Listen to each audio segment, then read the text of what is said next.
Number 1. That was the last interviewee. Looks like we have some decent candidates for the manager position. I'm not convinced we should stop looking yet. But the position has been open for over a month. I've been covering as best I can, but it's a struggle. I know, but the job requires a very specific skill set. Several applicants seem to meet most of our requirements. Perhaps you should adjust your expectations a little. I mean, we could wait forever for the perfect person. I'm not so sure. I don't want to jump the gun. Question. What does the man imply?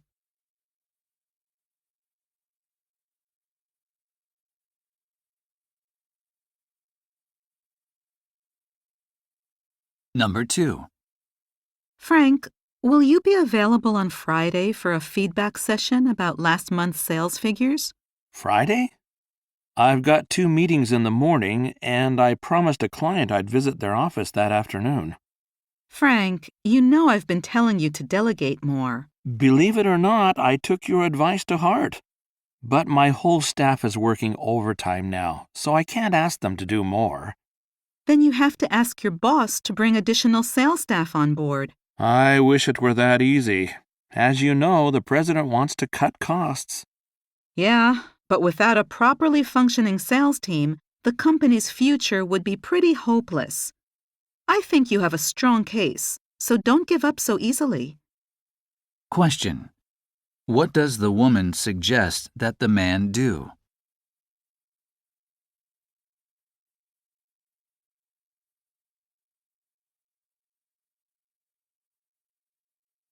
Number 3.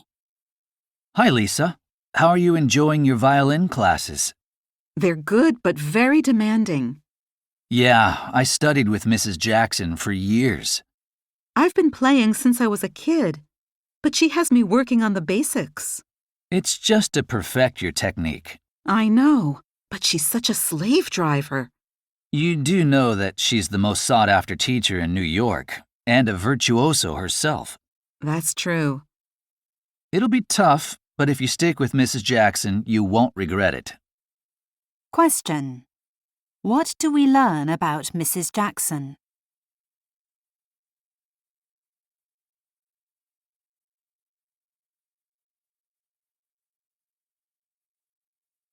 Number 4.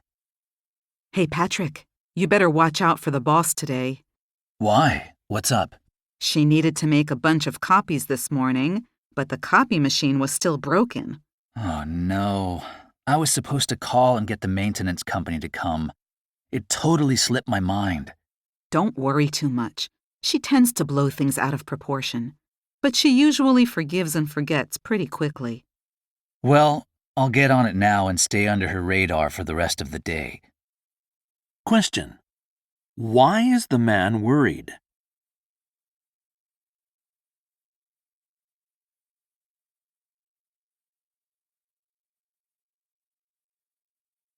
Number 5. So, Janet, did the boss like our ideas for the new TV ad campaign?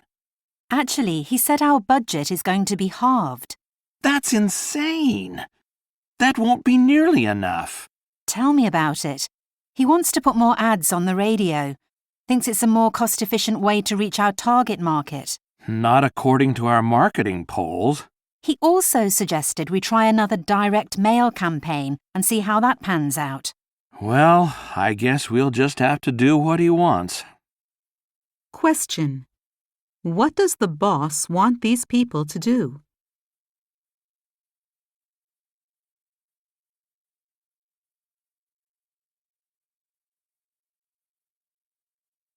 Number 6. Tom, long time no see. How's everything with your new job at the ad company? In one word, stressful.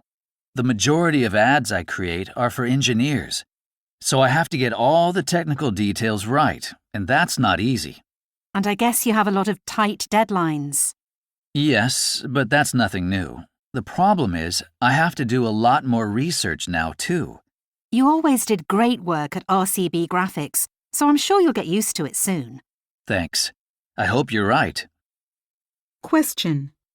What is the man's concern?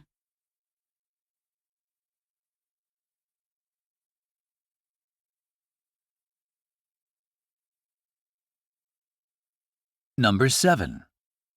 I think I've been tricked. Tricked? By whom? A salesman came to my door. He was so persuasive, I didn't know how to say no. Oh, no. You didn't buy something, did you? Well, he said it was a revolutionary new filing system. But when the package arrived this morning, it was just a plastic box for $100. Have you tried to contact him? I rang the number he gave straight away, but it turns out there's no such number.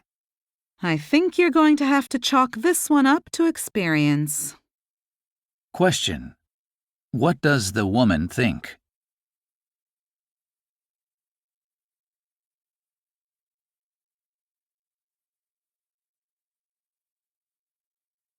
Number 8.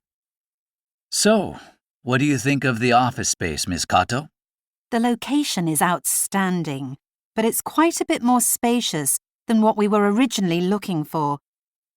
I understand that, but given the way your firm has been expanding over the past 2 years, it might make sense to allow yourself some flexibility. Good point. On a square meter basis, the price is certainly reasonable, and I'd hate to have to think about relocating again, at least not for several years. Question. What will the woman probably do?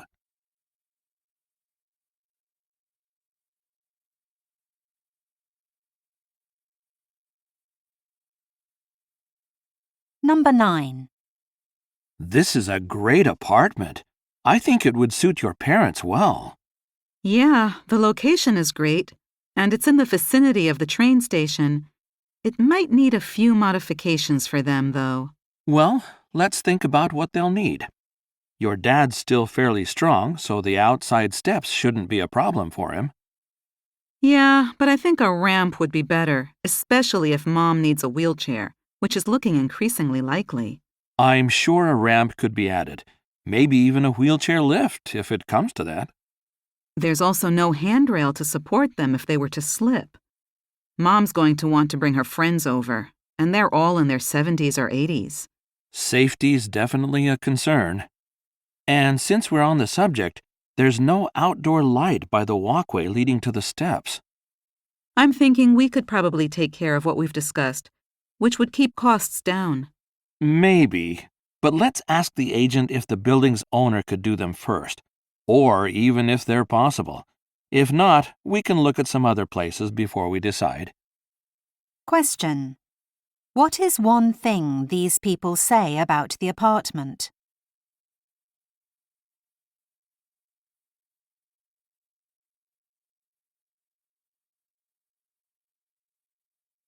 Number 10. Thanks for coming to this meeting. I wanted to catch up on progress with the English program at our affiliated elementary school. Did you get everything sorted out? Quite the opposite. We observed classes and talked with teachers, and it's the same old story. The 2 part-timers are doing great in the circumstances, though. Yes, but one of them told me she may give notice if things continue as they are. You're kidding. Give me some specifics. Well, curriculum development is so far behind schedule that teachers often have no materials for classes. But that's Helen's job, not theirs. That's the whole reason we sent her out from the university. Exactly. And that seems to be the heart of the problem. Helen seems to be leaving work early and isn't getting the curriculum done. I also hear that some of the teachers are afraid to confront her, too, since they think she's their boss. But she's not. Margaret is. That's not how they see it.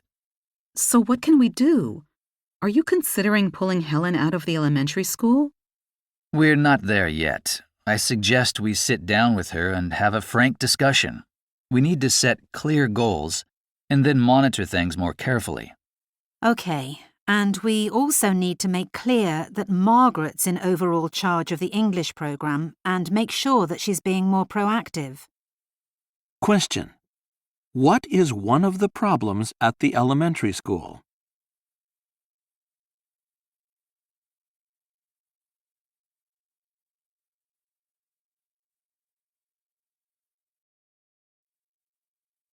A. Political beliefs. Many people assume that people's political beliefs are the result of choices made based on logical thinking and the observation of reality. Recent research, however, has questioned this assumption. A study by researcher Chris Fraley, for example, has suggested that children raised by strict authoritarian parents often have conservative views as adults. On the other hand, children who grow up in households where they are given more freedom and allowed to express their opinions tend to identify themselves as liberal when they reach adulthood. Other researchers have found evidence that the reasons for one's political beliefs are at least partially biological. For instance, a study by two political scientists demonstrated that conservatives tend to react faster and more intensely than liberals to negative stimuli, such as shocking photos. This negativity bias, the scientists say, appears to be hardwired into the brain. Moreover, DNA comparisons in another study also indicated that liberals and conservatives have differences in certain genes that affect how the brain reacts to threats or how open it is to new ideas. It is therefore possible that nature, as well as nurture, shapes our political beliefs. Questions. Number 11. What did Chris Fraley's research suggest?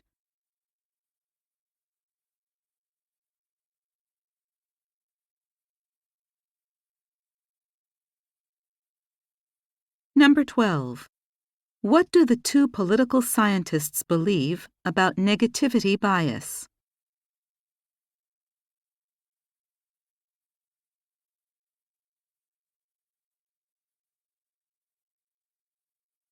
B.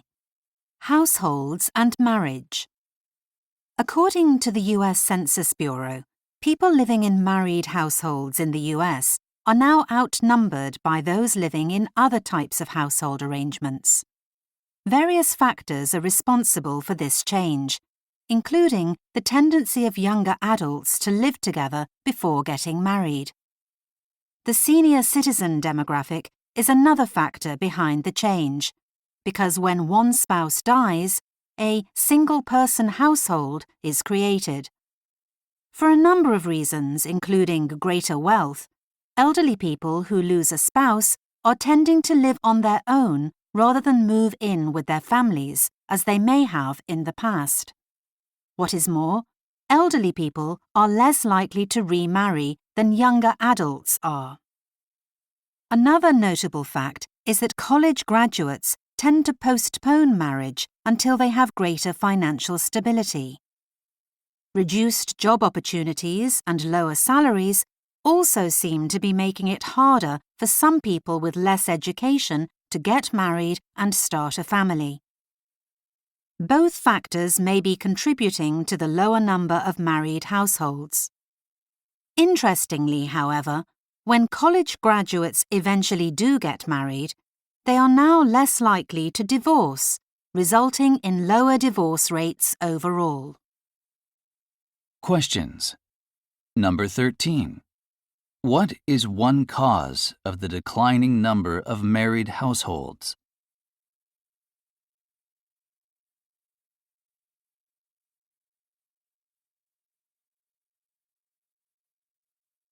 Number 14. What has been observed among college graduates?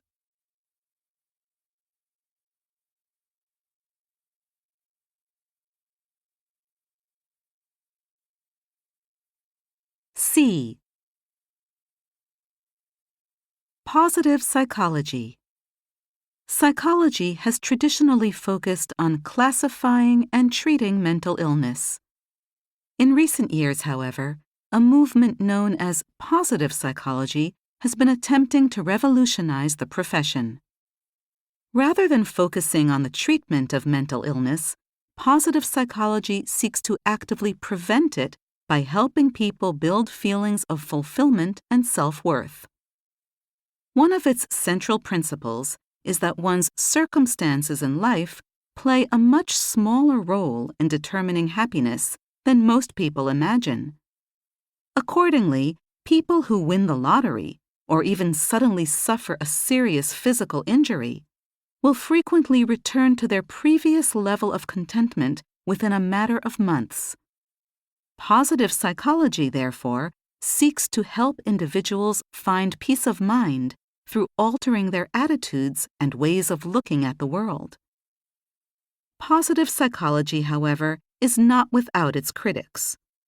According to noted psychologist Paul Wong, since there are limitations on time and financial resources, changing the focus of psychology to individuals who are currently free of mental dysfunction could have serious consequences. Logically, if more resources are devoted to that group, people with existing mental issues are more likely to be neglected. Questions. Number 15. What is one of the main ideas behind positive psychology?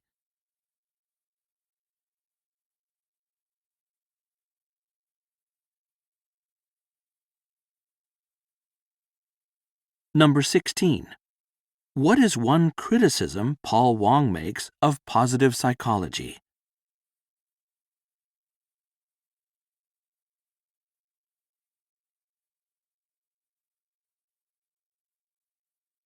D. Radium poisoning. Radium is now known to be an extremely hazardous substance. But when first discovered, it was actually used as a health tonic. Radium glows in the dark, so it was also used to paint the faces of clocks and dials used by the U.S. military during World War I. The company that made them employed women, as they were considered better suited to the delicate work of painting because of their slender fingers. The women would paint with radium all day, frequently inserting the brushes between their lips to ensure they had very fine points. Eventually, however, the women began dying of radium poisoning. Their employer denied responsibility, claiming that radium was harmless. However, the research that the employer relied on was conducted by the radium industry, whose scientists had a clear interest in claiming that radium was safe. In the years that followed, lawsuits were brought against the company. Eventually, the courts ruled against the company. It was one of the first cases in the U.S. in which an employer was held accountable for its employees' health issues. Questions. Number 17. What is one way the women were exposed to radium?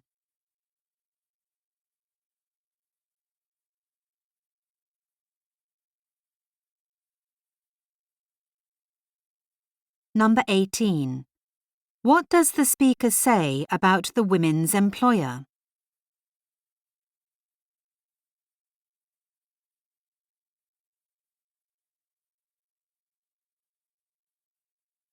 E.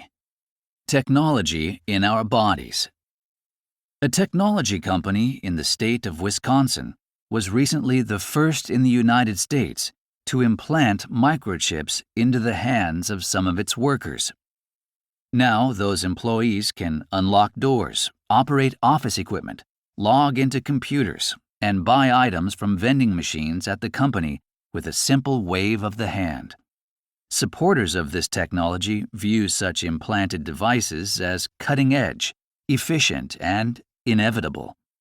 Some people insist that enhancing human bodies with technology will be necessary for them to be able to compete against machines, robots, and artificial intelligence in the workplaces of the future.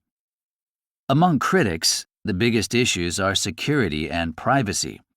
Such technology could eventually contain tracking devices that would allow managers to monitor their workers' movements even outside the workplace. Another concern is that outside parties could access private data.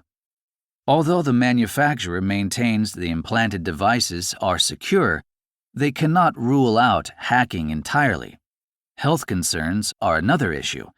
Any device implanted into the body carries the potential for infection or migration away from the implant site. Furthermore, Although such devices have been approved by the U.S. Food and Drug Administration, the long-term health effects of implanted devices are unknown. Questions. Number 19. What do supporters say about implanted microchips?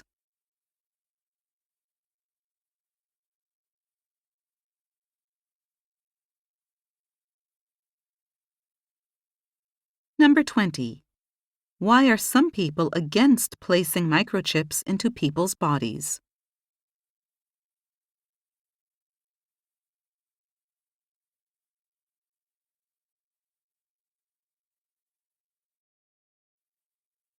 F. You have 10 seconds to read the situation and question number 21.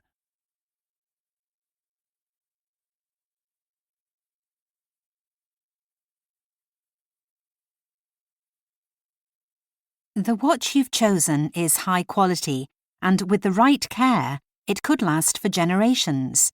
As a mechanical watch, it doesn't have a battery. A similar quartz diving watch would need a new battery every few years. Since it's automatic, it will remain accurate if you wear it a couple of times a week, as the movement of your arm will wind it. To make sure the parts stay in working order, I recommend having it serviced by a professional.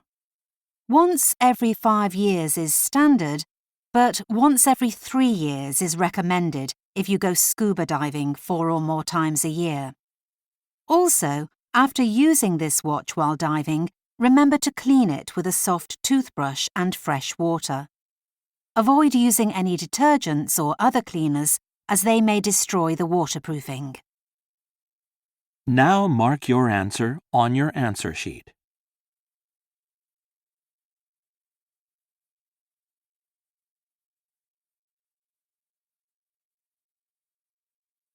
G.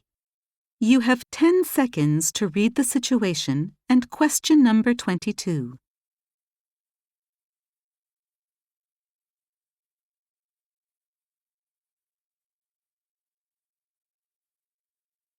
I know you've called the airline without satisfaction, so hold off on that route.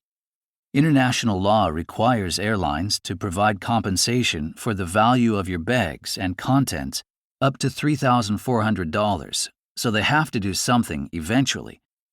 You've already submitted an itemized list of the contents and value of your baggage with your claim form. It's a shame you don't have any receipts for the items because that would strengthen your case. It's likely you'll get offered travel vouchers for the airline as compensation instead of cash. You said you want to avoid a lengthy legal battle, so waiting to see if their voucher offer is acceptable makes sense. Otherwise, taking the airline to court is an option. I can file the claim for you, but my fees are likely to exceed the amount of damages you will be awarded. Now mark your answer on your answer sheet.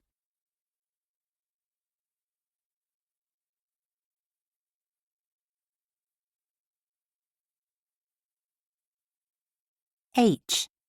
You have 10 seconds to read the situation and question number 23.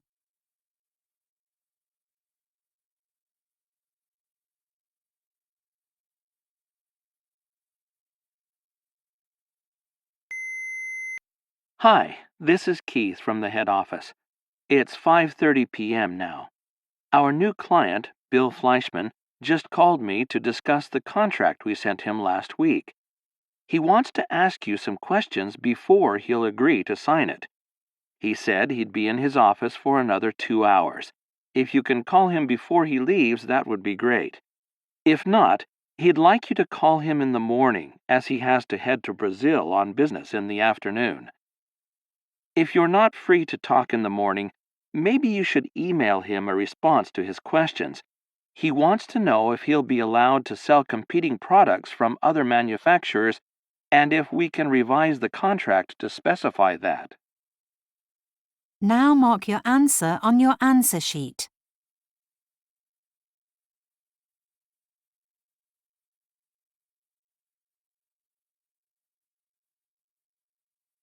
I.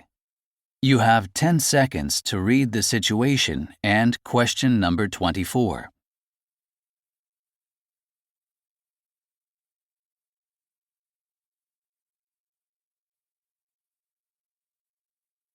The American money market account you're in has been earning 4% interest, but that'll fall to 2% at the end of the month. You've got several options for your holdings. Our top earner is an American real estate investment trust that delivered 5% growth last year. Real estate is cyclical, though, so it's not the safest choice. Another possibility is transferring your money to our Australian money market account. This guarantees 4% interest for 6 months. Foreign exchange rates do fluctuate, but the Australian dollar is also predicted to remain stable after that guarantee period, too. Or you could shift your money to a Japanese bond investment fund. That's a low-risk option, but it also means it won't deliver more than 2% interest. Anyway, I think those are your best options at present. Now, mark your answer on your answer sheet.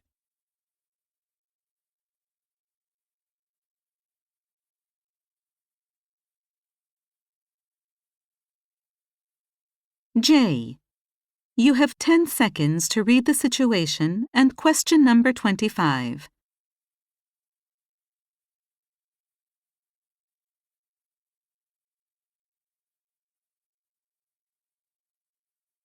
The main drawing is held on Saturday, so check the results online or in the newspaper. The process for collecting your winnings varies.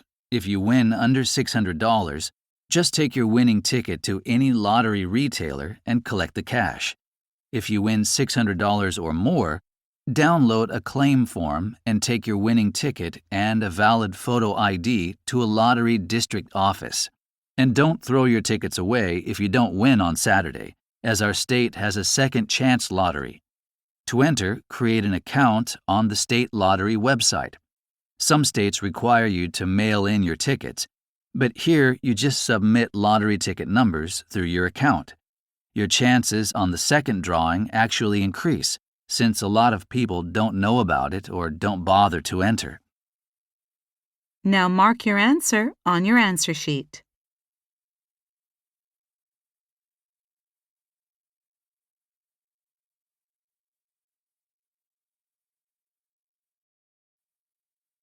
This is an interview with Emily Lee, who works in investor relations. Thanks for tuning in, everyone. Today we are talking with Emily Lee. Welcome. Nice to be here. So, what is investor relations? Well, many Japanese companies have international investors, and my company makes reports and communicates all the financial and non-financial information to these investors so they can decide how they would like to continue investing in the future. And what sort of challenges do you face in your job? There are many, many challenges in this job, but one of the main ones is scheduling. So in Japan, the fiscal year ends in March, which means everything piles up in the summer. When that happens, I sometimes have 5 or 6 reports going simultaneously, and that can be a lot of pressure because you don't want there to be any mistakes. I have seen colleagues stay overnight, through weekends, not sleep in order to meet deadlines from clients. Because of this, there can be quite high turnover in the IR field. So many people only last between 2 to 3 years before they think they'll move on to a different job in a different industry altogether, or stay in the IR industry but not be client-facing. Morale can be a little bit low when you lose some of your favorite or most competent coworkers over time. But I feel that it makes the people who stay gel together all the better. And when you have people who are experienced and know what they're doing, it makes the workflow much easier as well. So, what are the annual reports aimed at? Their main purpose is to explain the financial situation of a company because these investors are abroad. They're not on the ground to see what the actual circumstances are. So the report explains to them how a company has done over the past year and what they're planning to do in the future. That includes midterm management plans and what their non-financial goals are. So things relating to charity work or anything that could relate to corporate social responsibility. Could you tell us briefly what corporate social responsibility is? Corporate social responsibility is how a company addresses their social responsibility to the planet and to the communities it operates in. So, for example, the social side can be organizing charity events or art events in the community for people to participate in for free. Another example is the environmental side, where a company will try to lower its emissions volumes in order to hit certain goals put out by the United Nations. And do you think that most companies take CSR seriously? I think most companies do, if only because they must. Certain things have come into law due to the environmental impact of how companies operate on the planet. There's also something called the SDGs, which is the Sustainable Development Goals put out by the United Nations in 2015. For example, how to promote clean water, how to promote less inequality in the world, and companies will use these goals as guidelines for how they can operate. Well, Emily, thanks so much for coming in today. That was very interesting. Thanks for having me. Questions. Number 26. What is one thing Emily implies about working in the investor relations industry?